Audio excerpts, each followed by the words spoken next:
kids, welcome to the another point of we can say demand analysis, and that is variations in demand.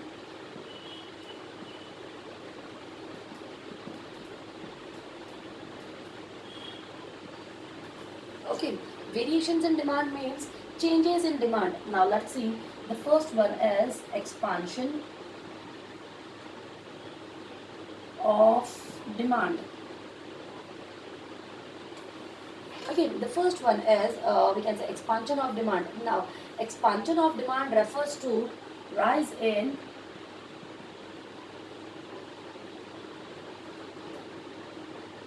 quantity demanded due to fall in price. Okay, now guys, let's have a look toward variations in demand. Now, what are variations in demand? Means how the demand for particular product or thing is changing. या what are the ways कि जिसमें हमारी demands change होती रहती है, fluctuate होती रहती है. The first one is guys expansion of demand. As I told you guys that whenever we can say whenever there is a fall in price या whenever prices of particular commodity falls कम हो जाती है, then rise in quantity demanded या we can say there is a rise in quantity demanded. जब prices fall हो जाएगी, कम हो जाएगी, here I'm writing prices कम हो जाएगी, डिमांड बढ़ जाती है भाई. ये होता है मेरा एक्सपांशन ऑफ डिमांड. अब आइए इसी चीज़ को हम लोग देखते हैं कि हमारा जब जब हमारी वी कैन से प्राइजेस बढ़ती है तब तब डिमांड कैसे घटती है and all. Now expansion of demand refers to rise in quantity demanded due to fall in we can say price. Now, along with other factors like taste, income of consumer, size of population remain unchanged. And as I told you कि बाकी सारी चीज़ें unchanged रहनी चाहिए तभी हमारा ये law वहाँ पे अप्लाई होगा.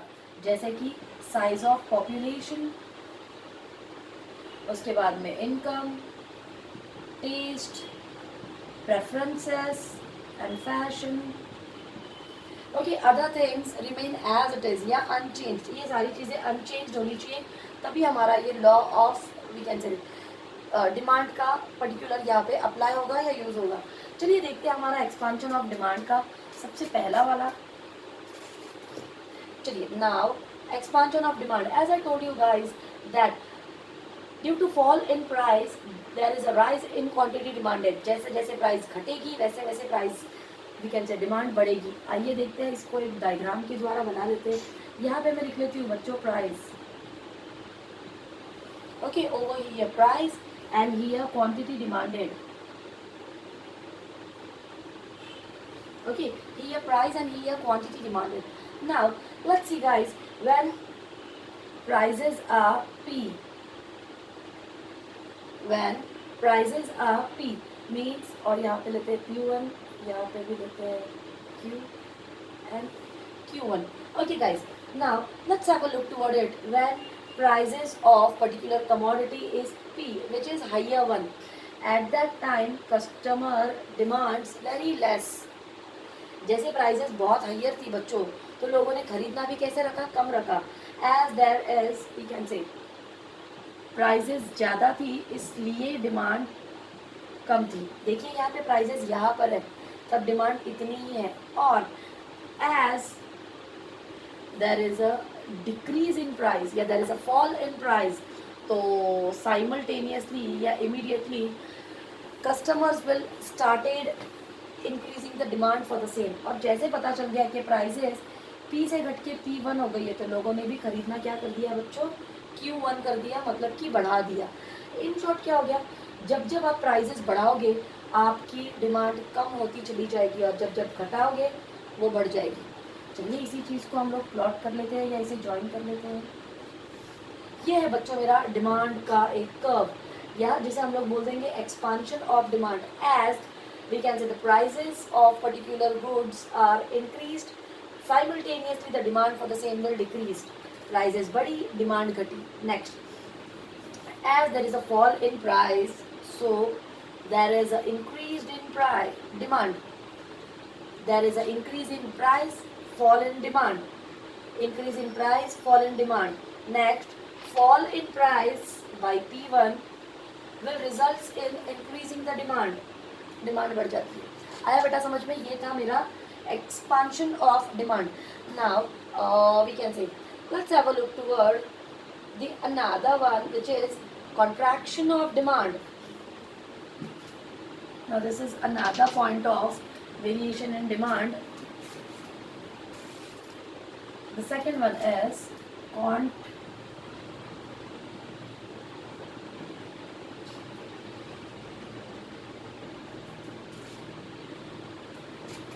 contraction and demand. आइए स्टार्ट करते हैं कि contraction and demand क्या होता है. Contraction of demand refers to fall in demand. It refers to fall in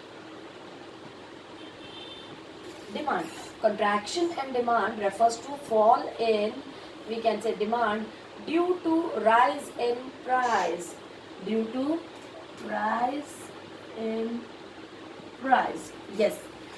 demand घटती चली जाएगी जब जब आपकी पर्टिकुलर चीज़ों की प्राइस बढ़ जाएगी. And as I told you, other factors like taste, income, consumers, size of population, fashions, या we can say preferences, other things remain unchanged. बाकी की चीज़ें अनचेंज्ड हो जाएगी या रह जाएगी. Demand curve moves in the upward direction on the same demand curve. आइए देखते हैं, इसी चीज़ को अब मैं एक्सप्लेन कर लेती हूँ. चलिए अगेन यहाँ पे आ जाएगी मेरी price. Okay, and here quantity demanded. Now here P and here P2 and here Q and here Q2. Okay guys, now let's see कि now this is contraction of demand. Fall in demand with a rise in price. Demand कम हो जाती है जैसे जैसे price increase होते हैं. आइए देखते हैं. पहले मेरी वी कैन से प्राइस थी P. पहले मेरी प्राइस थी P, तब मैं परचेज कर रही थी Q. अब मेरी डिमांड बढ़ के वी कैन से P2 हो गई है, तो मेरी डिमांड भी क्या हो जाएगी बच्चों, Q2. जैसे कि मेरी प्राइस पहले कम थी इसलिए मैंने ज़्यादा चीज़ें परचेज की थी. अब मेरी प्राइस बढ़ गई है तो बट ऑफ कोर्स मैं डिमांड घटा देती हूँ या घट जाएगी. इस पर्टिकुलर चीज़ को हम लोग बोल देंगे बच्चों, we can say contraction in demand. ये हो जाता है contraction in demand means we can say fall in demand with a rise in price. Demand घट रही है क्योंकि प्राइसेस बढ़ रही है. ये था बच्चों मेरा कॉन्ट्रैक्शन एंड डिमांड. आइए देखते हैं अगला वाला कि मेरा we can say changes in demand कैसे हो जाते हैं. These are variations in demand, कि कैसे वो चीज़ें बदल रही है, चेंज हो रही है सिर्फ प्राइजेस की वजह से. आइए अगला देखते हैं बच्चों हम लोग changes in demand.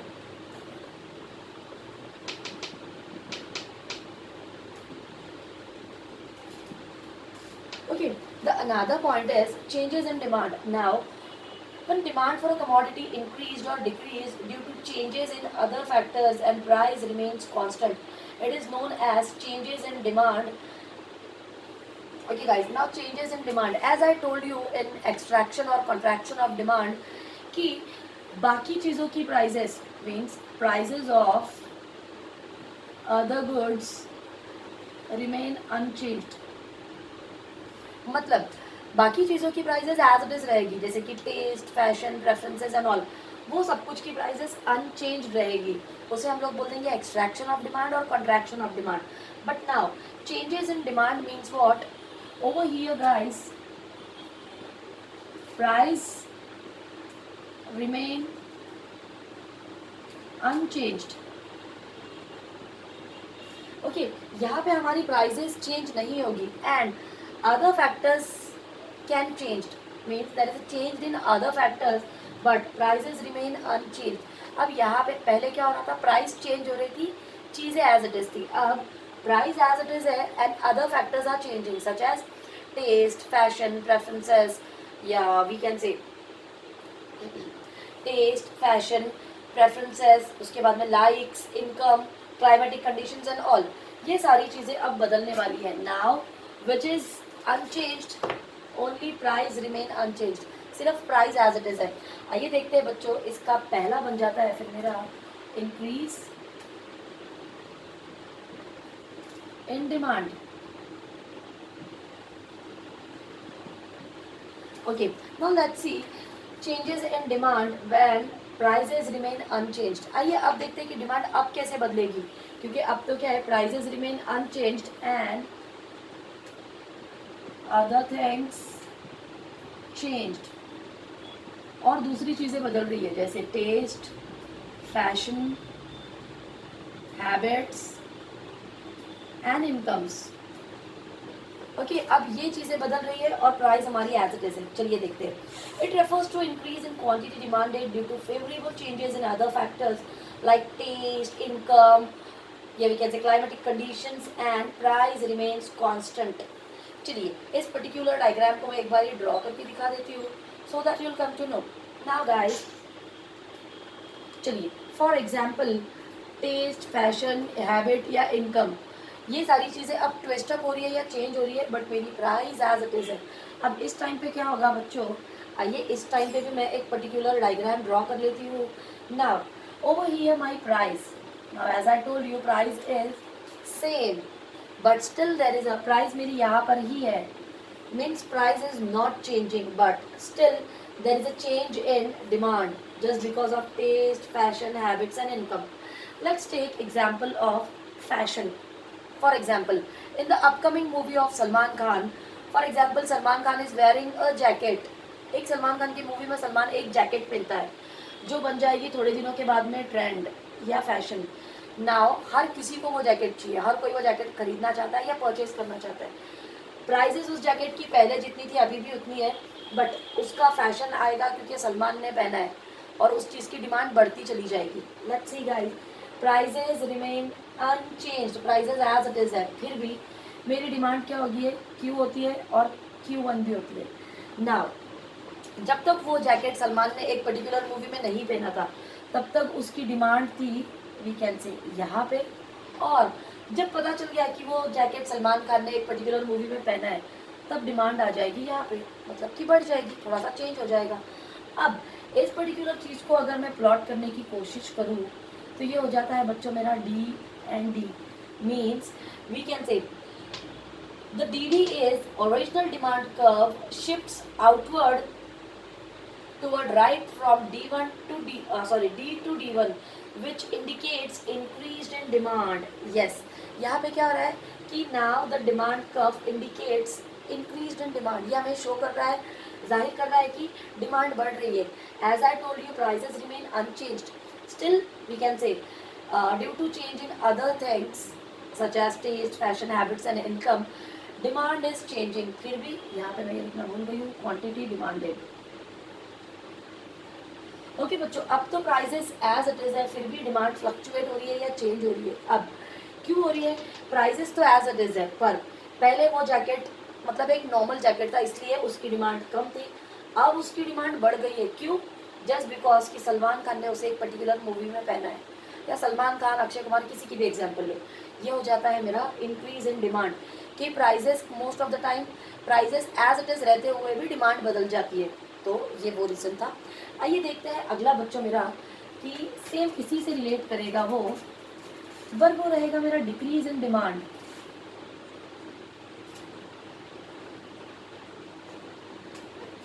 Okay guys, let's have a look toward the second one, decrease in demand. आइए डिक्रीज इन डिमांड को देखते हैं कि ये क्या होगा भाई मेरा।